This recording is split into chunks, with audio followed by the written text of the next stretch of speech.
గురించి చూద్దాం. ఎన్గ్రామ్ గురించి వెళ్ళే ముందు ఫస్ట్ లాంగ్వేజ్ మోడల్ అంటే ఏంటి? అసలు లాంగ్వేజ్ మోడల్ ఏం చేస్తుంది అంటే వర్డ్స్ని అరేంజ్ చేస్తుంది in such a way that it makes some sense. అంటే ఒక మీనింగ్ వచ్చేటట్టు ఆ లాంగ్వేజ్ మోడల్ వర్డ్స్ని అరేంజ్ చేస్తాయి. ఇప్పుడు suppose I eat a mango అనే ఇప్పుడు ఆ వర్డ్స్ని అట్లా మంచిగా అరేంజ్ ఉంది కాబట్టి నేను మ్యాంగో తిన్నా అని నీకు మీనింగ్ అర్థమైంది. ఒకటి మ్యాంగో ఐ ఎయిట్ ఈ దీనిలో ఈ కొంచెం ఇట్లున్నాకో నీకు అర్థం కాదు, మీనింగ్ ఉండదు. సో ఆ arrangement of words which provide a meaning అంటే చూసుకునేది లాంగ్వేజ్ మోడల్ అనమాట. ఇలా 2 ప్రాబిలిటీస్ ఉంటాయి లాంగ్వేజ్ మోడల్లో. ఒకటి జాయింట్ ప్రాబిలిటీ, ఇంకోటి కండిషనల్ ప్రాబిలిటీ.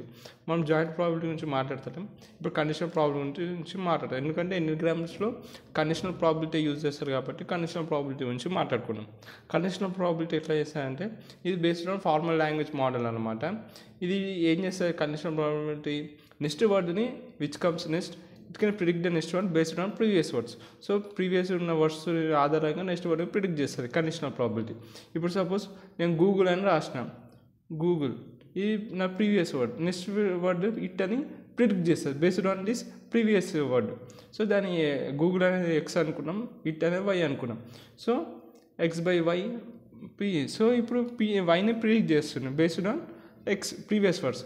అట్లనే ఒకవేళ మనకి 3 వర్డ్స్ ఉన్నాకో ఇప్పుడు షీ ఈజ్ డెడ్, డెడ్ని ప్రిడిక్ట్ చేస్తుంది బేస్డ్ ఆన్ ప్రీవియస్ 2 వర్డ్స్ అట్లా అనమాట. దీన్ని కండిషనల్ ప్రాబిలిటీ అంటారు. ప్రీవియస్ వర్డ్స్ యూజ్ చేసి ప్రిడిక్ట్ చేస్తాడని. మార్కోవ్ అజంప్షన్ అని ఉంటుంది. ఇప్పుడు suppose I wish I was అని యూనికార్న్ ఉన్నాకో ఇప్పుడు యూనికార్న్ని ప్రిడిక్షన్ చేస్తుంది బేస్డ్ ఆన్ ఇప్పుడు ఇదంతా ప్రీవియస్ ఎన్ని వర్డ్స్ ఉన్నాయి 1 2 3 4 5. సో 5 వర్డ్స్ యూజ్ చేసి ఇవన్నిటిని ప్రిడిక్ట్ చేస్తుంది.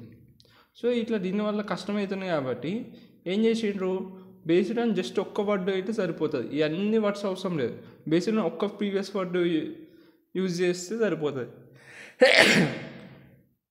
ఏ అని లైక్ లేకపోతే యూనికార్న్ వాసే ఇట్లా ఉంటుంది అన్నమాట. అన్ని వర్డ్స్ ఏమి యూజ్ చేయరు, ప్రీవియస్ వర్డ్ ఒక్కటే యూజ్ చేస్తారు. ఒక వర్డ్ యూజ్ చేసినాక యూనిగ్రామ్ అంటారు, ప్రీవియస్ 2 వర్డ్స్ యూజ్ చేస్తే బైగ్రామ్ అంటారు, 3 వర్డ్స్ యూజ్ చేస్తే ట్రైగ్రామ్, 4 యూజ్ చేస్తే 4 గ్రామ్, 5 వర్డ్స్ యూజ్ చేస్తే 5 గ్రామ్, అట్లా ఎన్ని వర్డ్స్ యూజ్ చేస్తే ఎన్ గ్రామ్.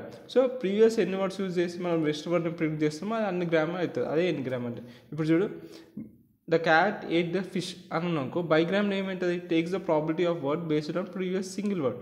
సో సింగిల్ వర్డ్ ఆధారంగా ప్రాబిలిటీ ఇస్తుంది. ఈ రెండింటిని ప్రీవియస్ సింగిల్ వర్డ్ 30 ఈ రెండింటి ఇస్తుంది, 30 ఈ రెండింటి ప్రాబిలిటీ పరంగా నెక్స్ట్ వర్డ్ని ప్రిడిక్ట్ చేస్తుంది. ట్రైగ్రామ్ అంటే ఏం చేస్తుంది, ప్రీవియస్ 3 వర్డ్స్ 1 2 3 ఈ 3 వర్డ్స్ మళ్ళీ ప్రీవియస్ 3 వర్డ్స్ అట్లా అన్నమాట. ఇది trigram, takes the probability of word based on previous 2 words use చేసేది ఇది ట్రైగ్రామ్. ఈ యూనిగ్రామ్ అనేది ఒక word probability simple takes the probability of 1 word. N gram out only కేవలం ఎన్గ్రామ్ గ్రామటికల్గా మాత్రమే కాకుండా కాంటెక్స్చువల్ కూడా పనికొస్తుంది. ఇప్పుడు సపోజ్ ఐ క్రై ఎవ్రీడే, ఇక్కడ క్రై అనేది verb, the company name is cry ఇక్కడ నౌన్. సో ఎన్గ్రామ్ కేవలం గ్రామర్ పరంగా కాకుండా కాంటెక్స్చువల్ పరంగా కూడా హెల్ప్ అవుతుంది. ఇప్పుడు చూడు ఇక్కడ వర్బ్ అయిన ఇక్కడ నౌన్ అయింది. సో ఎన్గ్రామ్ దీన్ని డిటెక్ట్ చేస్తుంది. సో ఈ సెంటెన్స్లో క్రై వర్బ్, ఈ సెంటెన్స్లో క్రై నౌను అని అట్లా కాంటెక్స్ట్ని అర్థం చేసుకుంటుంది, కాంటెక్స్ట్ని డిటెక్ట్ చేస్తుంది. So it can be detected by the engram.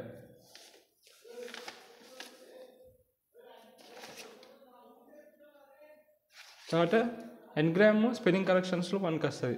4 types of spelling correction ఉంటుంది. ఫస్ట్ సబ్స్టిట్యూషన్ అంటే ఇప్పుడు లాంగ్వేజ్ స్పెల్లింగ్ నేను బి అని పెట్టిన, బి అని ఉంది. సో ఇక్కడ బి తీసేసి ఎల్ పెడతాను, దీన్ని సబ్స్టిట్యూషన్ అంటారు.